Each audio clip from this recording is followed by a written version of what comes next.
Olá, pessoal, tudo bem? Meu nome é Juliana, sou nutricionista especializada em alergias alimentares. Sou mamãe do André, que é um bebê alérgico a leite de vaca e soja. E hoje eu vim falar para vocês sobre como identificar se aqueles sintomas que meu bebê está sentindo podem ser alergia alimentar. Como saber quando eu devo procurar um especialista e a quem eu devo recorrer. Então, sabe aquele bebê que mama e a mãe sempre acha que o leite está pouco porque o bebê termina de mamar e fica irritado, chora, né? E aí a mãe acha que o leite está pouco, vai no pediatra, fala que o leite não está o suficiente. Aí muitas vezes entra com uma fórmula e aí para poder complementar o leite, porque também a criança não está ganhando peso. E aí quando a gente entra com essa fórmula, o que acontece? A criança vira do avesso, né? Passa a noite toda chorando, passa a noite toda acordada. Muito provavelmente, esse bebê ele tem refluxo.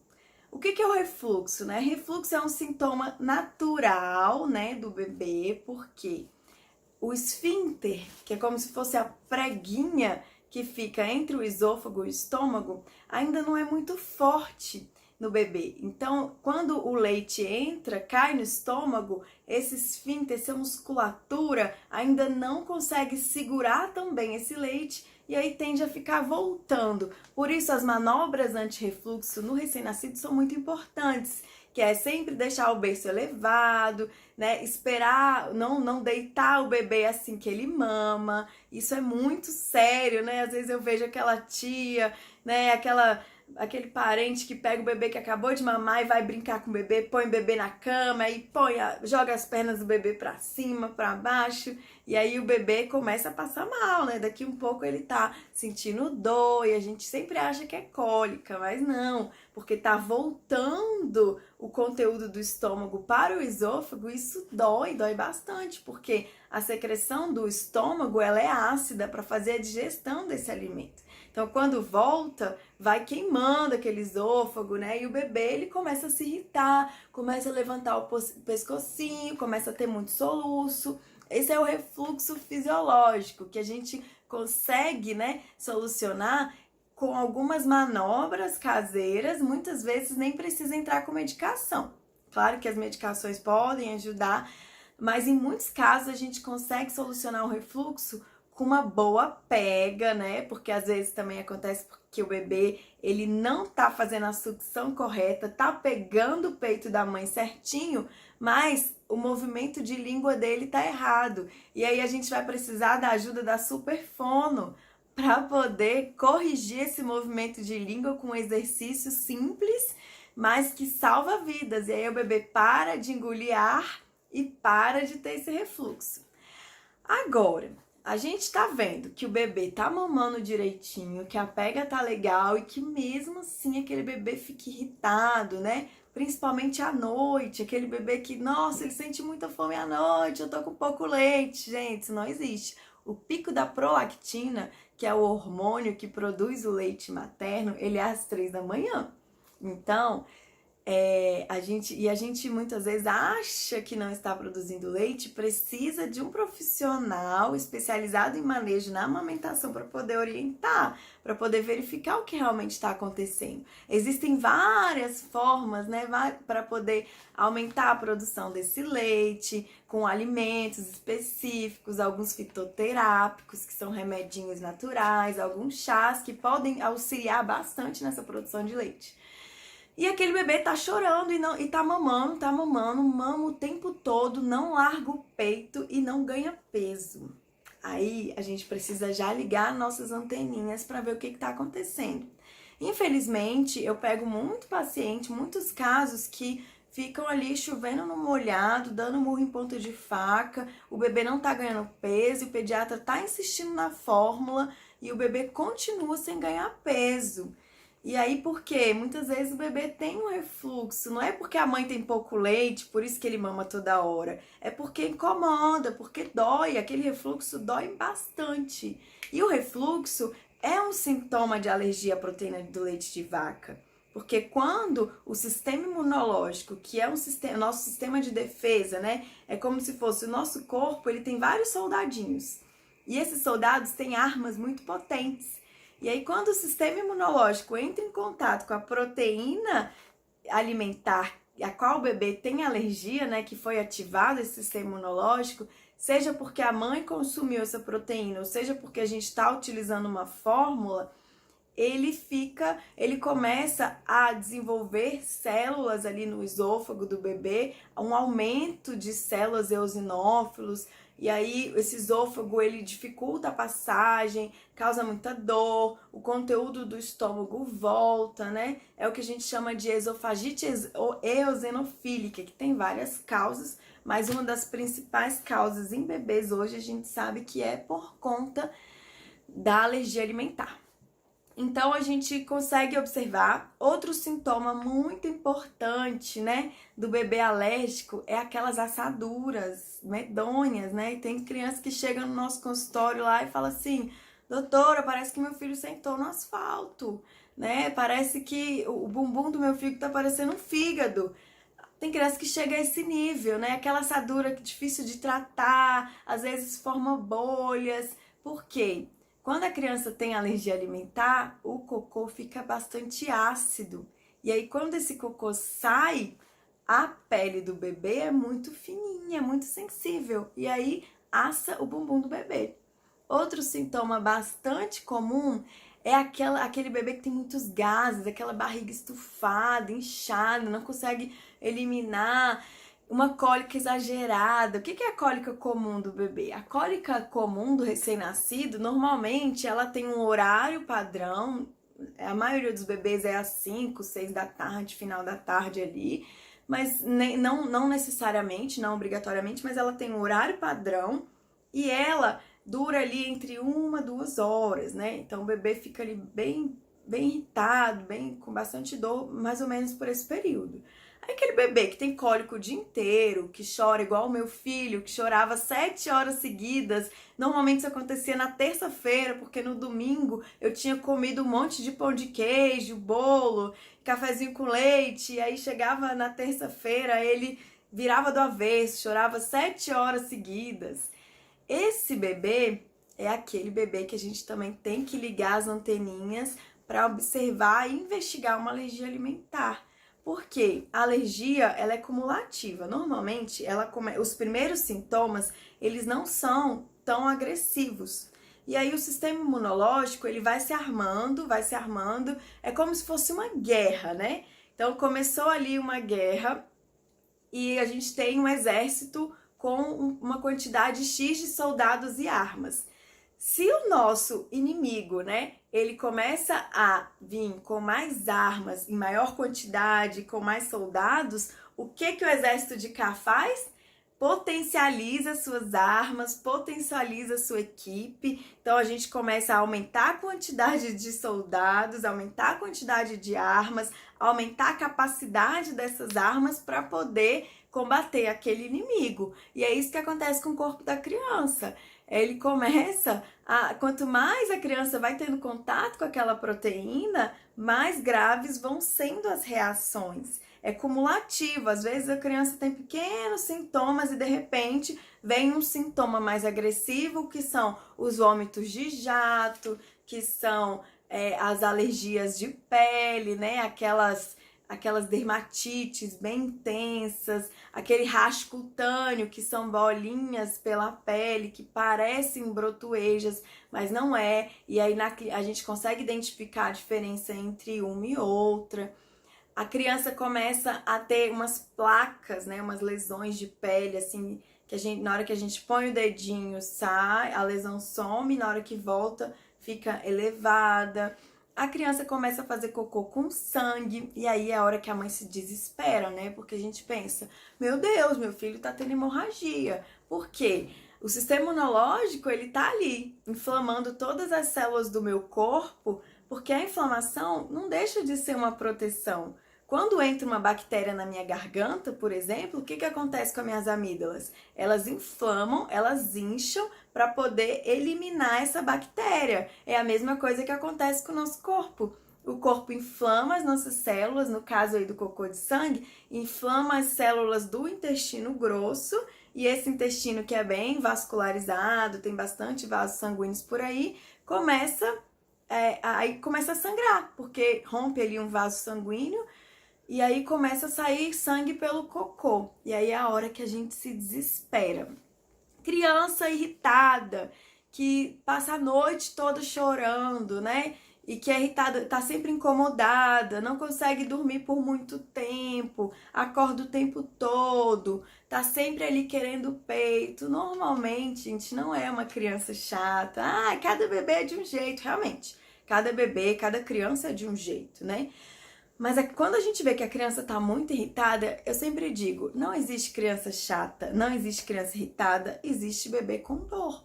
Então ele tá sentindo dor, tá incomodado, né? Às vezes a mãe chega no consultório assim, olha, eu não sei o que aconteceu, mas ela chorou o caminho todo, ela fica tão boazinha quando entra no carro, ou ele, né? Ela ou ele, fica tão boazinha quando entra no carro. O que você comeu há 2 dias atrás? E aí quando a gente vai ver, comeu ali um embutido, um presunto, alguma coisa que tem a proteína do leite, mas que a mãe não sabia. E aí vem as reações. E aí começa ali com irritabilidade, alguns bebês começam com uma febre baixa. Sabe aquela febre que vem do nada e some do nada e que ela não evolui? É um sinal de dor. Quando a criança tem dor, ela costuma ter febre, né? Não tô falando daquela febre de 39, 40 graus, porque aí a gente já sabe que pode ser uma virose, uma bactéria, né? Alguma infecção, mas essa febre baixa que vem do nada, você tá vendo, a criança tá com dor, tá com uma febre baixa, a gente pode observar que vai evoluir para mais algum outro sintoma. Então, esses sintomas, né, são os casos mais comuns de alergia alimentar. E o famoso muco nas fezes, né? Que é aquele cocô que parece uma gosma, parece um catarro. Esse muco é a proteção do intestino. Se tem alguma coisa que não tá indo bem ali no intestino, começa a sair uma quantidade maior de muco pelas fezes do bebê. É claro, gente, que muco nas fezes pode indicar várias coisas, várias outras causas, né? Pode ser ali uma coisa diferente que a mãe comeu e aí não fez a digestão muito legal no intestino do bebê, pode. Mas a gente tem que ficar atento. Se esse muco é persistente, recorrente, a criança evacua muitas vezes ao dia e sempre com muco, a gente também já liga as anteninhas para poder investigar uma alergia alimentar, certo? E eu quero falar para vocês uma coisa muito importante, né? Pensando nos sintomas, o que a gente fala? E agora? O que eu faço? Então, assim, eu tô vendo que meu bebê tá com esses sintomas, o que eu faço? Primeira coisa é procurar um profissional especializado que entenda de alergia. Seja um pediatra que sabe bastante sobre alergia alimentar e ele vai poder avaliar se ele precisa encaminhar para o especialista, né? Muitas vezes a gente trabalha em conjunto, o pediatra, o gastropediatra, quando são esses sintomas gastrointestinais, que são os mais comuns nos bebês, tá? A gente hoje não vai falar dos outros sintomas, que existem também os sintomas respiratórios, né? Que são também causados pelo refluxo. Outro sintoma muito comum são os sintomas respiratórios, que é aquele bebê que tá sempre com aquele ronco, aquela ronquidão à noite, ronca muito, tá sempre com o nariz entupido, tá sempre com muita secreção, você tá vendo que o bebê tá constipado, tá com dificuldade de respirar. O refluxo, ele aumenta a quantidade de muco aqui, né, no esôfago, e a nossa parte, todo o sistema nosso respiratório e o nosso sistema gastrointestinal, ele é interligado, né? As vias aéreas superiores, elas são interligadas com o sistema gastrointestinal. Então, começa a ter esse refluxo, aumenta a quantidade de secreção e essa secreção vai evoluindo para problemas respiratórios. Então, o problema respiratório pode vir, né? Pode ser oriundo ou do refluxo ou também por uma defesa do sistema imunológico. Então, o sistema imunológico, que também está presente nas vias aéreas, começa a aumentar essa produção de muco, o pulmão começa a chiar, o peitinho chia, daquela criança que muito bebezinha já começa a ter bronquiolite, né, bronquite. sem ter tido um contato com outra criança por um vírus ou uma bactéria, a gente também já fica atento, né? Se essa bronquite ou essa bronquiolite não é oriunda de um refluxo e se esse refluxo não está sendo causado por uma alergia alimentar. A nutrição basicamente trabalha com a causa do problema, né? A gente nunca trabalha em solucionar, a gente nunca trabalha com medidas alopáticas, né, com remédios, né, porque o remédio, ele remedia. Então, via de regra, em todas as patologias, a nutrição, ela trabalha com a causa do problema, que é a causa desse o que está causando esses sintomas no bebê? Então, por isso que a gente... E na alergia alimentar não é diferente. O que está causando esses sintomas no bebê? Se é uma alergia alimentar, o que está provocando essa alergia no bebê? Então, vamos avaliar todo o histórico desses sintomas, vamos avaliar como é que está a alimentação da mãe e poder ajudar essa criança para tratar lá na causa, para não precisar ficar tomando medicação desnecessariamente, porque a gente sabe que os imunossupressores, os corticoides, eles têm seus efeitos colaterais. Então, pensando ali numa saúde óssea futura, a criança que toma muito corticoide, ela vai ter um comprometimento na saúde dos ossos, dos dentes, ela vai ter um comprometimento do sistema imunológico, ela vai ter um comprometimento na produção de cortisol, que é o hormônio que faz a gente ficar alerta, que faz a gente acordar, enfim. Todo remédio tem o seu efeito colateral. Então é muito importante entrar com a medicação para poder tirar a criança da crise, porém, a gente não pode deixar essa criança sob medicamento o tempo inteiro. Porque lá na frente a gente vai ter problemas de diabetes, de obesidade, de inflamações e outros problemas em função desse excesso de medicação na infância. Fora que é muito sacrificante para a mãe ficar dando remédio para o seu filho todo dia, né? Eu lembro que quando foi comigo, meu Deus, fazer nebulização num bebê de 3 meses, 3 vezes ao dia, assim, eu não desejo isso para nenhuma mãe. Porque não é fácil, é muito desgastante você ficar ali segurando seu bebezinho. E depois, quando meu filho tinha 1 ano e meio, novamente ele teve uma reação bem grave. Eu tive que ficar 1 mês também fazendo nebulização 3 vezes ao dia. Foi mais difícil ainda do que quando ele tinha 3 meses. Porque o bebê de 1 ano, ele quer explorar o ambiente, ele quer brincar. Ficar ali 20 minutos parado com o bebê, né? Com aquele negócio, aquele vapor. Então é muito sofrimento. A gente precisa evitar as reações de dor, garantir que seu filho não sinta dor. E quando a gente consegue identificar esses sintomas e a gente busca os profissionais especializados, a gente pergunta, e agora? O que eu faço? Gente, primeira reação da mãe, quando se depara com o diagnóstico de alergia alimentar, é sentir medo. O nosso cérebro, ele funciona, ele tem vários mecanismos, né, para reagir às ações externas. Então, a gente está ali na nossa zona de conforto. Eu até fiz um desenho aqui para vocês, ó. Então, tá vendo aqui, ó? A gente está na zona de conforto.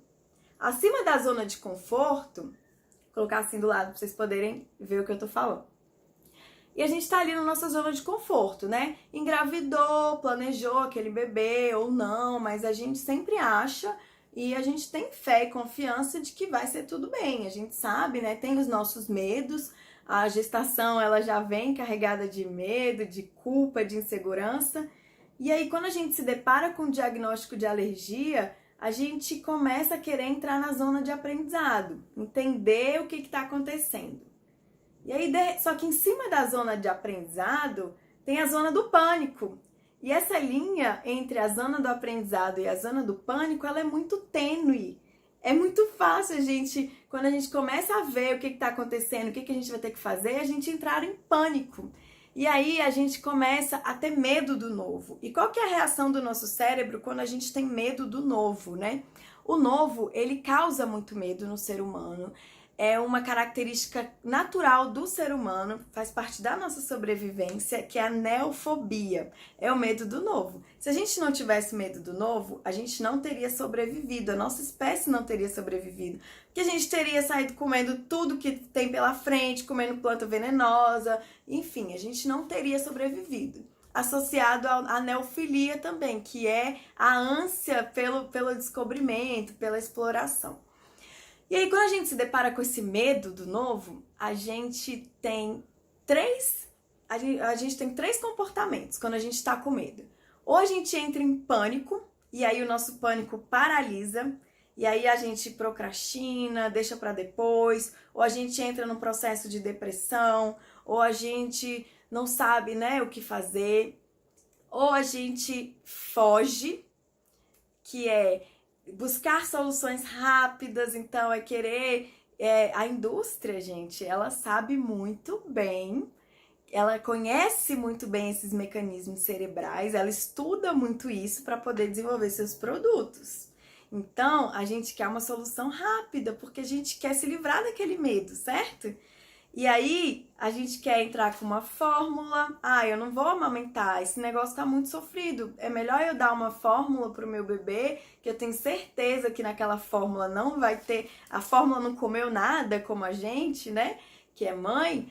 E aí, a gente acaba desistindo da amamentação, né? A fuga, ela também tá muito relacionada a uma ansiedade excessiva da mãe. A gente fica muito ansiosa e aí não sabe lidar com aquela situação. Outra característica, né, que a gente tem quando tá com medo é a luta. Então a gente luta, a gente quer brigar com todo mundo, a gente fica extremamente estressada dentro de casa, o casamento não vai bem, né, as relações com os familiares não vão bem, porque a gente não tem paciência, a gente fica muito estressada, a gente quer lutar, né, a gente quer brigar contra aquilo ali, então a gente precisa entender as nossas emoções para saber lidar com tudo isso, né? E aí quando a gente entende as nossas emoções, vem a autocompaixão. E aí a gente consegue sair daquela zona do pânico e voltar para a zona de aprendizagem, que é onde a gente consegue entender o que está acontecendo, saber com segurança o que fazer e poder ajudar o nosso filho, nos ajudar com leveza, com tranquilidade. O tratamento da alergia alimentar, ele não pode ser pesado. O objetivo do tratamento da alergia alimentar é dar qualidade de vida para essas famílias. Não é atrapalhar, não é piorar ainda mais a qualidade de vida dessas famílias. E aí, com conhecimento, a gente empodera, né? A gente se sente capaz. Poxa, agora eu sei o que fazer. E aí, quando vem alguém me sabotar, me burlar, eu consigo chegar para essa pessoa e falar, olha... Não é assim, porque o que está acontecendo é isso, é isso, é isso. Mas vamos, assou, né? Foi pro forno, não. Mas proteína não é bactéria, proteína não morre, não é assim que funciona. O sistema imunológico da criança tem armas muito potentes, a gente não pode. O único tratamento para alergia alimentar é a dieta de exclusão, é o isolamento da criança do contato com aquela proteína. E aí a gente consegue ressignificar todo esse medo e trabalhar isso de uma forma muito leve. E aí entra o nosso papel de estar aqui colaborando com vocês, trazendo informação, trazendo acolhimento. Vocês não estão sozinhas, tem muita gente boa que pode ajudar vocês, que tem conhecimento, que tem esse embasamento. E aconteceu comigo. Quando eu descobri a alergia do meu filho, a minha primeira reação foi de luta. Então, eu brigava com todo mundo, eu tinha raiva do Brasil, né? Todo mundo que chegava na minha casa trazendo leite, pão de queijo e tal, a minha reação era sentir raiva daquela pessoa. E aí, quando eu entendi que eu precisava assumir o tratamento do meu filho para parar com as reações de dor dele, que eu precisava entender, mergulhar nos estudos sobre alergia e mais, e mais, e mais, e poder assumir esse tratamento, foi quando ele realmente estabilizou. Eu não deixei, eu não fiquei esperando dos outros. Eu assumi, eu me empoderei e eu comecei a ajudar as pessoas que estavam ao meu redor a poderem me ajudar. Então hoje eu consigo ir para uma festa e deixar o meu filho brincando com as outras crianças e tá aqui conversando, porque eu sei que todo mundo que tá ali perto, se alguém por desconhecimento, por não conhecer, oferecer, né, algum alimento que ele não pode, as outras pessoas, elas já entendem. Hoje eu consigo chegar numa festa, eu levo, óbvio, né, as opções para o meu filho, mas em muitos lugares que eu chego eu já encontro. Hoje eu consigo inclusão, muitos amigos, meus amigos queridos que assim estão sempre do meu lado, alguns familiares que a gente chega, a gente vai fazer um evento, a gente já faz uma coisa inclusiva, né? A gente já escolhe o cardápio inclusivo. E eu até falei do carnaval, que a gente resolveu fazer churrasco na airfry. Que aí eu levei a airfry, a gente ficou assando ali picanha, levei a tábua, a faca e todo mundo leva minhas panelas. Então dá trabalho, mas você faz com muito mais leveza, né? Sabendo o que tá fazendo. E é isso que a gente precisa fazer. É ressignificar essa dor, ressignificar esse medo, sair da zona do pânico e voltar para a zona de aprendizado para poder ter segurança e saber o que a gente está fazendo. Para poder curar o nosso filho, porque a única forma de cura da alergia alimentar, né, que é o desenvolvimento da tolerância, é dando descanso para esse sistema imunológico, né? O que acontece nas grandes guerras, né? A gente só consegue desarmar o nosso exército, dar descanso para os nossos soldados quando a guerra acaba. Enquanto tiver guerra, a gente vai continuar lutando, vai continuar se armando, vai continuar naquele processo. Então a gente precisa dar esse descanso para o sistema imunológico, fazer o isolamento da criança para, enfim, ir caminhar em direção à cura. E quando a cura vai chegar, ninguém sabe. Cada paciente tem o seu tempo de adesão à dieta. Cada corpo, né? Eu falo que o corpo humano não é uma ciência exata. Então, cada corpo vai depender, o tempo de cura vai depender da gravidade dessa alergia, vai depender do que desencadeou essa alergia, né? Se eu vejo assim na prática que normalmente aquela criança que desenvolveu uma alergia porque equivocadamente a gente precisou entrar com uma fórmula artificial antes da hora e aí acabou desencadeando uma alergia, essas crianças elas também curam mais rápido. Aquela alergia que tem, aquelas crianças que têm uma alergia que com uma genética muito forte envolvida, com mecanismos imunológicos mais complexos envolvidos, ela tende a demorar um pouquinho mais, mas a cura chega. O meu filho, ele era alérgico a ovo, carne vermelha, soja, leite e castanhas. Hoje a gente já conseguiu introduzir o ovo, a carne vermelha, a gente conseguiu introduzir todas as castanhas, exceto a castanha de caju, que ele ainda tem uma intolerância, ele não é mais alérgico à castanha de caju, mas ele ainda é bastante intolerante. Toda vez que ele consome a castanha de caju, ele tem diarreia, né, e não fica bem, fica com gases, aqueles sintomas bem típicos da intolerância. Então, assim, a gente tá caminhando para a cura. E muitos pacientes nossos, eles estão sendo curados, né? Estão desenvolvendo a tolerância. Que eu sei que é o sonho de qualquer mãe. O sonho de toda mãe é chegar e ver o dia, né? O grande dia da cura. Mas não se apeguem só à cura. Se apeguem ao processo, né? Se fortaleçam, tenham autocompaixão, autocuidado, para a gente poder se fortalecer e fazer o tratamento com tranquilidade. Então, eu vou te ensinar mecanismos para que você consiga manter a dieta de exclusão com tranquilidade, com leveza, sem sofrimento, porque é possível. A gente não precisa sofrer. Quando a gente respeita o nosso corpo, a gente manda na comida, a gente manda na alimentação e não a alimentação manda na gente. Então, o autoconhecimento, ele vem para nos ajudar com relação a isso. A gente entender que não precisa sofrer. Quantas e quantas festas no trabalho tinham e eu não deixava de participar porque eu não podia comer. Obviamente, eu não comia. Então, o que eu fazia, né? Quando era na hora do almoço, eu almoçava em casa e ia, levava minha sobremesa. Às vezes, eu nem comia a sobremesa que eu levava, porque se eu não tava com vontade de comer,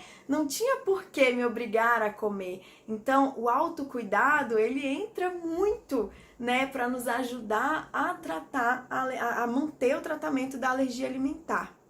E como você quer lembrar dos primeiros anos de vida do seu filho? Que são os anos mais lindos, mais mágicos e mais importantes, que o tempo ele não volta.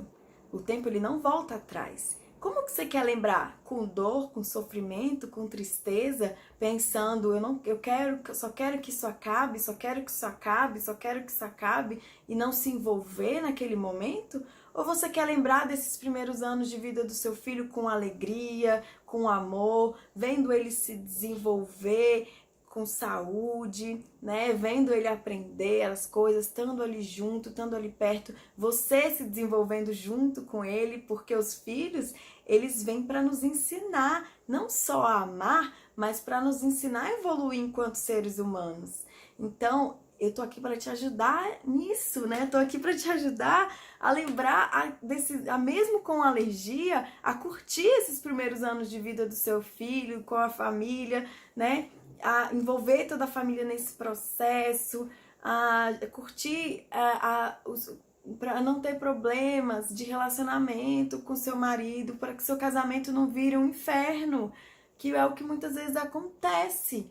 E a gente só consegue isso quando a gente tem ferramentas adequadas para poder envolver o outro no processo. Porque toda vez que a gente tenta convencer o outro que ele tem que nos ajudar, a reação do outro é na hora se armar, se proteger, porque você tá querendo invadir o espaço do outro, né? Então, o outro, ele também tem uma série de crenças, coisas que ele acredita, tem uma série de vivências, tem a sua história. E a gente precisa entender como trabalhar isso para ter as pessoas ao nosso lado. Esse foi um dos meus grandes aprendizados com alergia alimentar. É algo que eu trabalho dia a dia. Nem sempre é fácil. Muitas vezes as lutas, elas são mais difíceis, mais complicadas. Muitas vezes a gente se decepciona porque a gente espera muito do outro. Mas eu sempre vejo que às vezes que eu mais me decepciono é porque eu esperei muito do outro.